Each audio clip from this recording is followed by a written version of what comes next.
Welcome to the Muskegon Channel. It's Andy O'Reilly today, and you know I love these stories where I don't have to drive very far to get to them. I'm in Roosevelt Park with our new city manager, Jared Olson. First of all, Jared, thank you for coming on. You're welcome. You were voted in unanimously by the Roosevelt Park City Council to be the new city manager. Yeah. Let's start off with your history first and foremost. You're from here originally. Go. I am from the area. I grew up and graduated from Spring Lake High School in 2006, and went to Alma College for my undergrad, Central Michigan. So I was kind of a middle of the state, and I spent the last almost 4 years on the east side. So talk about your job over there. I was a city manager for the city of Caro over in the Thumb. Big one. Yeah, it was. I've never been to Caro. Tell me it was about a little the city. bit different. It was the kind of the regional and commercial hub of the entire Thumb region. Okay. We were the largest municipality in 3 counties, so it's a little bit different to go from the biggest, the hub, the county seat, to kind of a gem in the midst of 2 large communities here. So it's a little bit different. We're getting used to it. Almost a month in, and I'm loving it so far. So far, so good? So far, so good. Board hasn't thrown you any curveballs you can't handle, or city problems, or any of that kind of stuff? I'm still here. We'll work on it. I'm still here. So, no, I think this is a great time to be here, and the momentum that's already going is unbelievable. Family guy? You and your wife? How's it work? Family guy. Yeah. My wife grew up in Saugatuck, so Okay. we're both West Michigan people. Our goal was to come back so we can start a family. We bought a house in Norton Shores. Oh boy. So we got to pad Nealon's tax fund. So we are community members. We live 2 minutes from City Hall here, and my wife is a high school counselor for the Reese Puffer Rockets. Nice.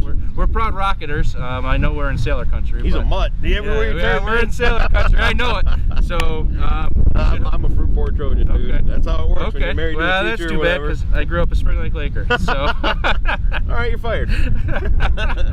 Talk about, now this is to me one of the exciting things about you coming on as our city manager, is you bring another level of youth back into everything that's going on here in Muskegon. We've got Jake Hackholm, we've got Frank Peterson, we've got you. You guys are all in your, I would guess, early to mid 30s, somewhere in that ballpark. It's a newer, younger look on everything that we've got going on here. Talk about that from your perspective. Yeah, and as far as city management goes, there seems to be a changing of the guard. Yeah.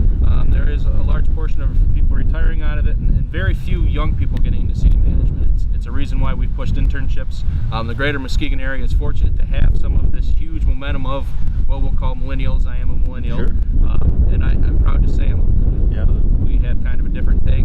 One of my big things will be Facebook groups, social media, getting communication that is more non-traditional, not just Good. mailing out newsletters, but we want to be able to connect both back and forth. We want the community to be able to communicate to us, and we want to be able to do that. But you start to see it in the greater Muskegon area, not just Roosevelt Park. We have the Burning Foot and some of the events that are more millennial based. We're not just looking at some of the traditional events that were hosted, and that's drawing more of our younger generation. And it's important. It is. It really is. It is, because they're the people that are buying our houses and our housing stock. They're the ones that are coming in to fill some of the jobs that our baby boomers are retiring out of. So in order for us to continue our growth in the Muskegon area and Roosevelt Park, we need to continue to attract some of this attention and talent. And we're fighting for it. The greater West Michigan, Ottawa, Kent, and Muskegon County is a perfect place for young millennials right now, and people moving, and we're seeing it. We're seeing population growth. We're one of the few areas in the state of Michigan that continues to see population growth. Not quite the scale that Kent does, but Muskegon County is growing, and I think it's going to continue to grow in the next couple of years. Roosevelt Park specifically, you're a month in now. Where do you see where do you see the priorities right now in Roosevelt Park? Our priorities is that we are still kind of the small town in a greater community. Yeah.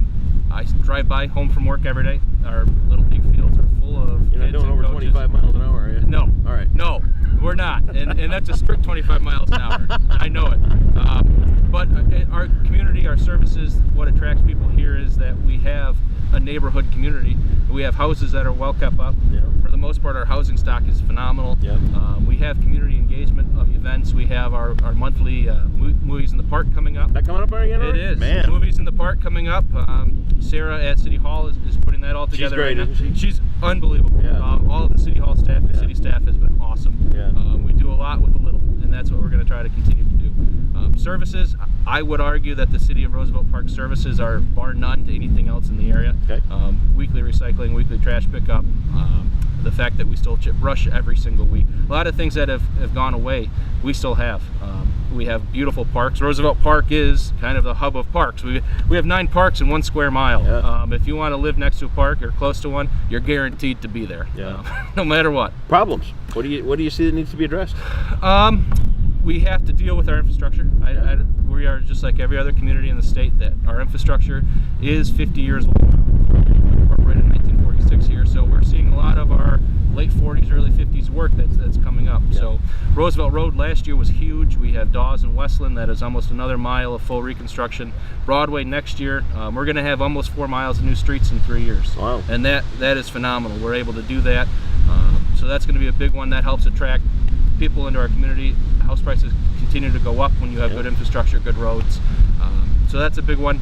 Reaching out, becoming more community involved. We want to be able to maintain our community, and our weekly and monthly events over the summer help. Doing more maybe in the winter months that we haven't traditionally done. There's been a few ideas kicked around for the winter some of months. The winter months, it should be an exciting winter to be around here. Cool. I think we'll have some events that are probably newer than most people realize. I'm with you on the events. I think that, you know, when I ran for council and applied to be on council first, my whole thing is that communities are built by the people that are in them, you know, and we need to be together more. Yeah. I think, and maybe it's different with the millennials, I don't know, but for me, being whatever I am, there just seems to be more and more isolation going on. People are happy sitting in their house looking at their computer. And you know, so many things that you miss in a one-on-one conversation don't necessarily translate over to social media as well. So instead of talking to each other, we're all commenting on what everybody else thinks. And one of the things I think is that as a community, we need to be together. We need to do things together. We need to have the movies in the park. We need to, we're working on this thing called Taste of the Trucks. That's a work in progress. We'll hit that next. Yeah, we'll hit that. Don't worry. If you got a food truck, come to Roosevelt Park. Really, it's cheap, it's fun, and we're gonna make you a lot of money.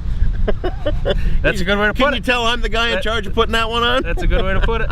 It's so these things are important, and this walkable community that we have, to see people come out of their house, sit with friends and neighbors and things like that. To me, that's what we have to do here. I agree. We got to keep that level of communication up, so we don't become one of those disconnected neighborhoods that you've got 2 people across the street from each other that go to lawyers before they go talk to each other. Correct. Pain in the ass. Correct. Sorry. And that's what we need. We need neighbors who know their neighbors. Yeah. And that is kind of the old Mayberry take on it, but we are moving away from true neighborhoods where people know each other and they have neighborhood parties on Friday nights and they have a Christmas party with everyone. That's what we want to continue to promote in our sidewalks. Every street in town has a sidewalk for the most part. Families are walking their kids through our towns. Every day I see it. And it amazes me every day that the amount of people in our community actually out in it, not just sitting in their houses, living room behind a computer That's screen. what we need. So, what do you want to leave us with? Any final thoughts? Just that we're going to have a lot of events coming up this year. We're going to try to maintain our family focus and do some new things. We're going to build on our old things. Roosevelt Park Day, again, how many communities have a day that celebrates the community itself? That's what we want to do. That is our festival. We don't have a harvest festival. We have Roosevelt Park Day. This year it's Taste of the Truck. It's going to be at our community center. And we're going to do a little bit of a beer garden, family events, 5K race that morning. The parade will be through Broadway and on Roosevelt Road down Glenside. We're hoping to get a lot of participants in our parade this year. Really build the community, and the momentum is there. We are moving into a great area. And I think that's encompassing of all of our area. Oh, I absolutely agree. You know, there's so much going on in and around Muskegon and Roosevelt Park too. Yeah, it's just an exciting time to be here, and it is. We are within a mile of almost anything you want to do. Beaches, a world-class farmers market, but this is still a true community. There you have it. And that's what Roosevelt Park is about. Jared Olson, the brand new city manager of Roosevelt Park. We appreciate your time this morning, Jared. Hope you're the best. Yeah. Keep an eye on you. Please do. Thanks for having me. Thanks for having me.